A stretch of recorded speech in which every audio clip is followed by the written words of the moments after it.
Bom dia. Que a graça e a paz do Senhor Jesus Cristo seja em sua vida, no seu lar, em seus negócios. Quero agradecer a Deus por permitir entregarmos nossas primícias a Ele e juntos desfrutarmos de mais um dia dessa palavra que se encontra no livro de Provérbios capítulo 6, versículos 6 a 9, que diz: Vai ter com a formiga, ó preguiçoso. Olha para os seus caminhos e sê sábio.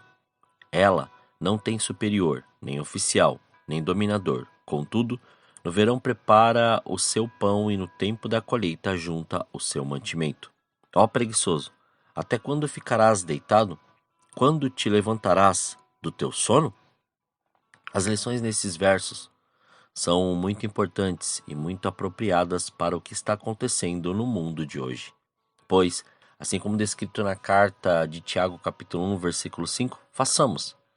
Se algum de vocês tem falta de sabedoria, peça a Deus, que a todos dá livremente, de boa vontade, e lhe será concedido. Devemos considerar a maneira das formigas e ser sábio. Se não nos prepararmos, nós não devemos ficar surpresos se não encontrarmos nada. Estas são as palavras que nosso Pai disse por intermédio de Salomão. Ele está dizendo a todos nós para preparar-nos para tempos difíceis, para observar a pequena formiga que é capaz destas coisas. E quanto mais capazes somos nós, como a formiga, devemos assegurar que temos comida suficiente, água e os itens que são necessários para sustentar nossa família em tempos difíceis. Devemos sempre estar preparados para possíveis desastres naturais, perdas ou qualquer outra coisa que pode acontecer de forma inesperada na vida. Algumas pessoas podem dizer que preparar mostra uma falta de fé. No entanto, a própria palavra nos diz ao contrário. Observe o que está descrito na carta aos Hebreus, capítulo 11, versículo 7.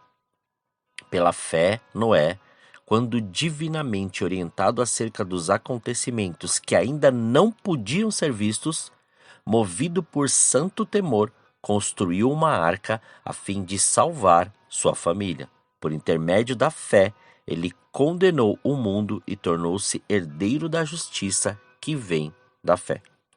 A Bíblia tem muito a dizer sobre aqueles que são como as formigas. Estão preparados e aqueles que, como o preguiçoso, estão despreparados. Provérbios está cheio de advertências relativas à preguiça e o aviso para a pessoa preguiçosa. Provérbios nos diz que uma pessoa preguiçosa odeia o trabalho. O preguiçoso morre desejando muitas coisas porque se nega a trabalhar. Provérbios 21, 25. Ele adora dormir. Como a porta gira em suas dobradiças, assim o preguiçoso se revira em sua cama. Provérbios 26, 14. Ele dá desculpas. O preguiçoso fica em casa e diz: se eu sair, o leão me pega. Provérbios 26, 13. Ele desperdiça o tempo e energia. O trabalhador relaxado é companheiro daquele que desperdiça. Provérbios 18, 9. Ele acredita que ele é sábio, mas é um tolo. O preguiçoso considera-se mais sábio do que 7 homens que respondem com bom senso. Provérbios 26, 16. Provérbios também conta o fim do preguiçoso. A pessoa preguiçosa se torna um escravo. As mãos diligentes governarão, mas os preguiçosos acabarão escravos. Provérbios 12, versículo 24. Seu futuro é sombrio. O preguiçoso não ara as suas terras no tempo certo. Assim, na época da colheita, ele olha, mas não encontra nada. Provérbios 20, versículo 4. O preguiçoso virá à pobreza, porque mais que o preguiçoso deseje alguma coisa, ele não conseguirá, mas a pessoa esforçada consegue o que deseja. Provérbios 13, versículo 4. Não há lugar para a preguiça na vida de um cristão. Estamos convictos de nossa necessidade de fornecer à nossa família aquilo que necessitam. Porém, aquele que não cuida dos seus parentes, especialmente dos da sua própria família, negou a fé e é pior do que dos que não creem. Isso está descrito na primeira carta a Timóteo, no capítulo 5, versículo 8. E também na segunda carta aos Tessalonicenses, capítulo 3, versículo 10, diz: E quem não quer trabalhar, que não coma. Como cristãos, sabemos que nosso trabalho será recompensado por nosso Senhor se perseverarmos em diligência, como descrito na carta aos Gálatas, no capítulo 6, no versículo 9. E não nos cansemos de fazer o bem, pois no tempo próprio colheremos se não desanimarmos. Assim como José, que foi vendido como escravo por seus irmãos e não desistiu, assim também devemos estar preparados. Ele viveu a vida com integridade e ele prosperou em tudo o que ele fez. Ele prosperou porque o Senhor estava com ele. No final, ele diz a seus irmãos: Vocês planejaram o mal contra mim, mas Deus o tornou em bem, para que hoje fosse preservada a vida de muitos. Isso está escrito lá em Gênesis capítulo 50, versículo 20. Portanto, devemos lembrar que acima da preparação física para o cuidado do corpo e da mente, há o aspecto espiritual a considerar. Quão sólido está a palavra de Deus? Você confia nele? Você tem a fé na sua palavra? Você aceitou e reconheceu o Senhor Jesus como Senhor e Salvador e se arrependeu e se converteu? Como crentes em Jesus Cristo, nossa velha propensão para a preguiça e todos os outros pecados foram substituídos por um desejo de viver uma vida temente a Deus.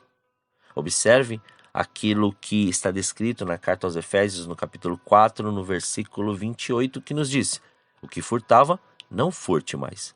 Antes, trabalhe, fazendo algo de útil com as mãos, para que tenha o que repartir com quem estiver em necessidade.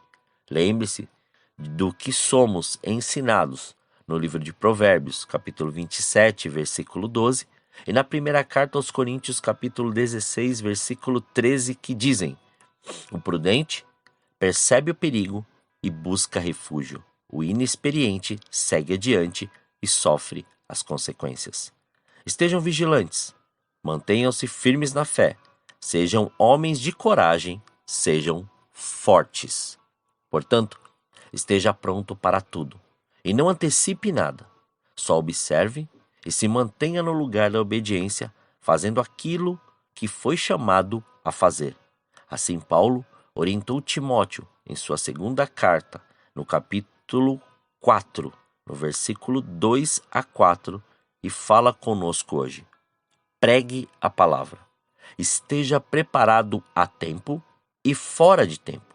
Repreenda, corrija, exorte com toda paciência e doutrina, pois virá o tempo em que não suportarão a sã doutrina.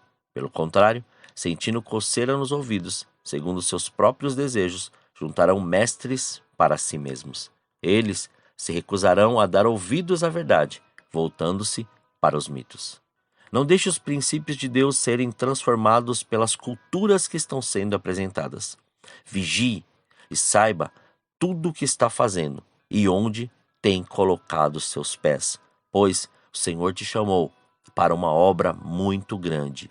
Não desperdice seu tempo fazendo aquilo que você acha, mas sim aquilo que o Senhor tem te ordenado e tem direcionado para que o reino de Deus se expanda e a sua vida cresça cada dia mais e essa maturidade espiritual seja vista. Oremos. Pai, nós te louvamos e te agradecemos, Senhor. Graças te damos por mais este dia.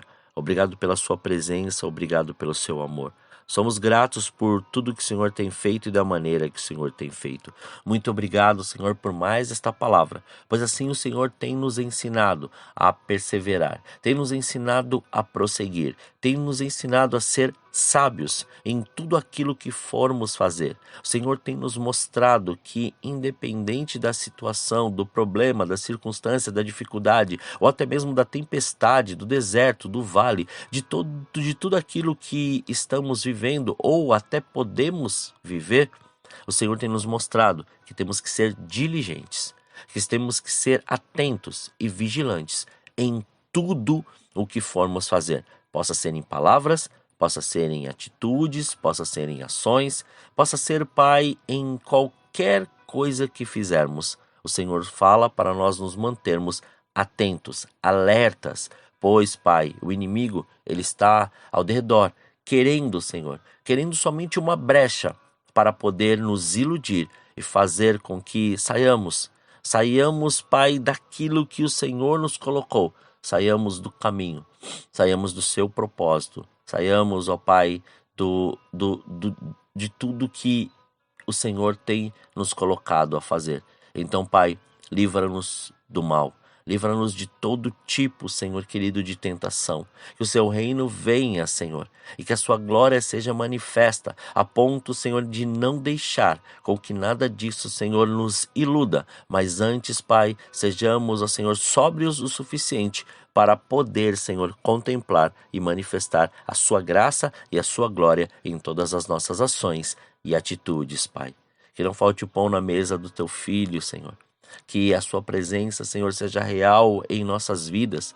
E desde já, que seja quebrado todos os grilhões, algemas, amarras, todo tipo de obra das trevas, tudo aquilo que foi feito, tudo aquilo que foi oferecido, tudo aquilo até mesmo que mataram, Senhor, aquele sangue ali que foi derramado.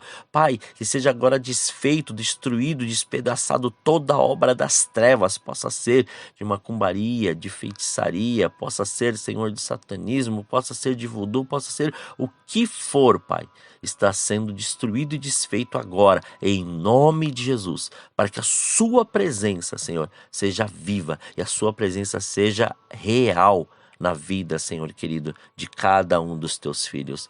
Faça-nos, Pai, perceber a cada dia mais, ó Senhor, que não adianta, Senhor, não adianta, Pai. A preguiça, ela foi lançada fora para nós podermos descansar em Ti e continuar marchando, nos esforçando e fazendo com que a Sua glória seja manifesta aonde nós formos, Senhor. Muito obrigado, Pai. Graças te damos, ó Senhor. Em nome de Jesus consagramos tudo o que temos, o que somos, consagramos este dia, consagramos as famílias, consagramos, ó Senhor, tudo diante de Ti, para que o Seu nome continue sendo glorificado, exaltado e engrandecido em todas as nossas ações e atitudes. Muito obrigado, Pai.